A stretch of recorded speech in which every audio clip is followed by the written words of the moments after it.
Tax act 2025 में TDS के rules बदल गए हैं या सिर्फ section numbers, deduction, deposit, returns और ट्रेसेस क्या क्या चेंज हुआ है, चलिए समझते हैं। There is a myth, income tax act 2025 आने के बाद टीडीएस का पूरा सिस्टम बदल गया है। In reality good news, TDS compliances process almost same है, लेकिन कुछ इंपॉर्टेंट स्ट्रक्चरल चेंजेस हुए हैं। सबसे पहला TDS deduction.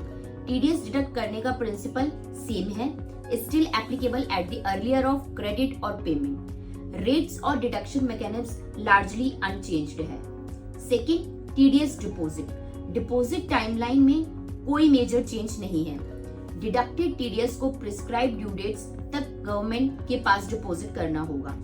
Third, TDS return. Quarterly TDS return continue है।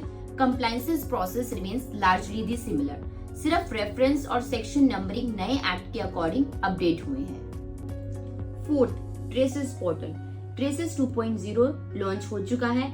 इसमें better reference, faster corrections, easier downloads, simplified TDS compliances, specially deductors और प्रॉपर्टी बायर्स के लिए एक्सपीरियंस इंप्रूव हुआ है। फिफ्थ है हमारा बिगेस्ट चेंज, एक्चुअल कंप्लायंसेस में चेंजेस नहीं हुए, लॉ का स्ट्रक्चर बदल गया है।